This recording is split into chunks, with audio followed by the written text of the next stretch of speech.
In this video lesson, we will discuss about Gauss's theorem. Perhaps this is one of the most important section you are studying in electrostatics. Gauss's theorem relates electric flux passes through any closed surface and the charge present inside the closed surface. So electric flux means the number of field lines passes through the surface. What is the reason behind field lines? Electric field is the reason behind field lines. And what is the reason behind electric field? Charge or a charge distribution is the reason behind electric field. So that means electric flux is directly linked with electric charge, and there is a relation between electric flux and electric charge, and that relation is given by Gauss's theorem. Now I am just going to give you the definition of Gauss's theorem. The Gauss's theorem can be defined as total electric flux passes through any closed surface in free space is equal to 1 by epsilon 0 times total charge enclosed by the surface. Once again, total electric flux passes through any closed surface is equal to 1 by epsilon 0 times total charge enclosed by the surface.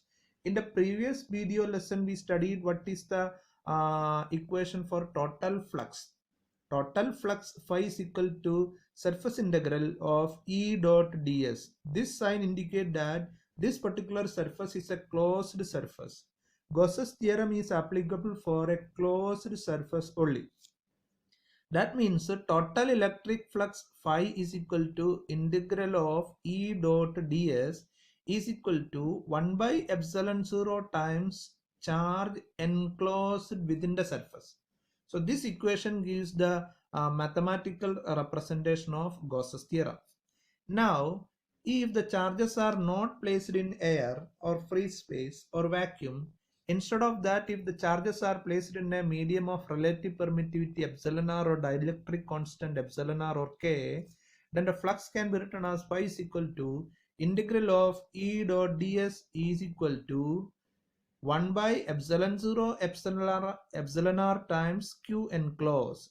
So that means as the dielectric constant or relative permittivity of the medium increases, flux passes through the surface decreases.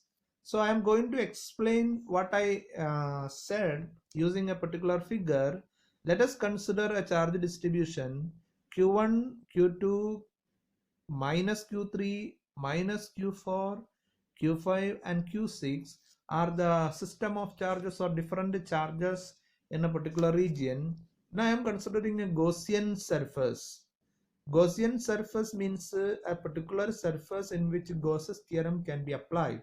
So we will discuss the specialities of Gaussian surface little later. So this is the Gaussian surface I am considering. Now look at certain charges are outside the Gaussian surface and certain charges are inside the Gaussian surface. So which are the charges inside the Gaussian surface? Q1 and minus Q4 are the charges inside the Gaussian surface. Charges obey additive nature. Therefore, the net charge enclosed will be Q1 plus minus Q4. That means Q1 minus Q4. The charges which is residing outside will not contribute to the flux. The flux passes through this particular Gaussian surface is purely based on the net charge inside. So the net charge inside is Q1 minus Q4.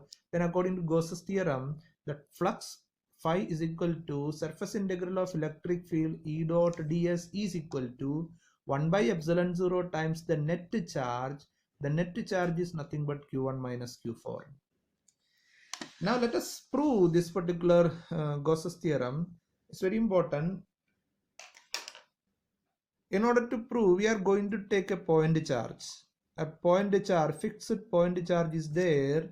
So at this particular point P, I am considering a point P at a distance r from the point charge.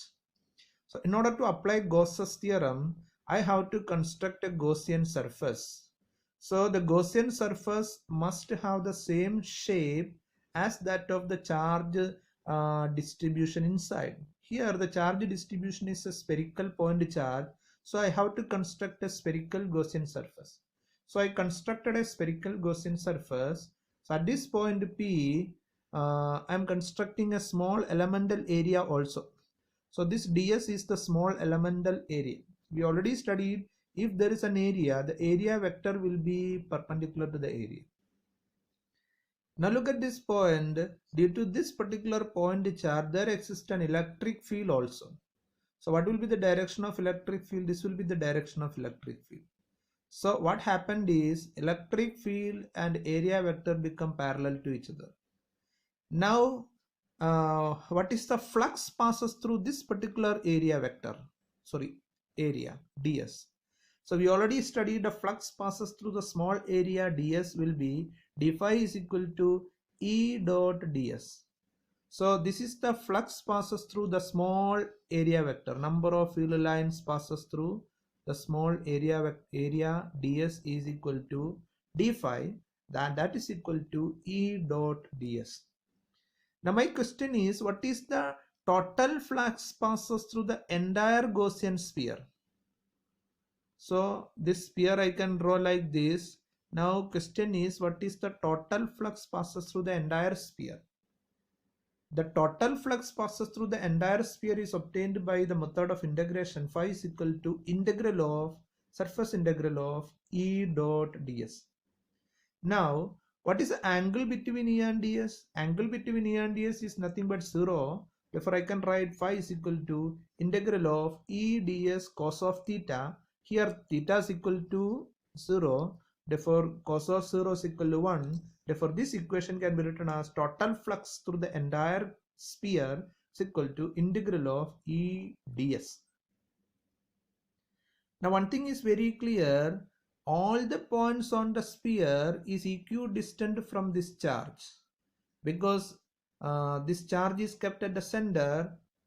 Even if I am taking a point here, point here, point here, these all points are equidistant from the point charge. Therefore electric field remains same, because electric field due to a point charge is 1 by 4 pi epsilon 0 q by r square. Since r remains same and q remains same, electric field remains same throughout the surface of the sphere. And electric field remains same, therefore the quantity can be taken out. Therefore phi is equal to E into integral of ds. Put as equation number 1. Now what is E? The electric field due to this point charge at this point P or anywhere on this particular sphere. And that will be equal to 1 by 4 pi epsilon 0 q by r square. Put as equation number 2. Now what is integral ds? Total surface area of the sphere. So integral ds is the summation of all such type of small ds together. That will give me the total surface area of the sphere. And the total surface area of the sphere is nothing but 4 pi r square. Put as equation number 3. Now what I want to do is, I want to substitute 2 and 3 in 1. Then I will be getting phi is equal to E. Instead of E, I will substitute 1 by 4 pi epsilon 0 q by r square into integral ds. Instead of integral ds, I will substitute 4 pi r square. 4 pi r square and 4 pi r square cancels. And what remains? Phi is equal to q by epsilon 0. The total flux passes through any closed surface is equal to 1 by epsilon 0 times the net charge enclosed by the surface. Phi is equal to q by epsilon 0, and that is what Gauss's theorem.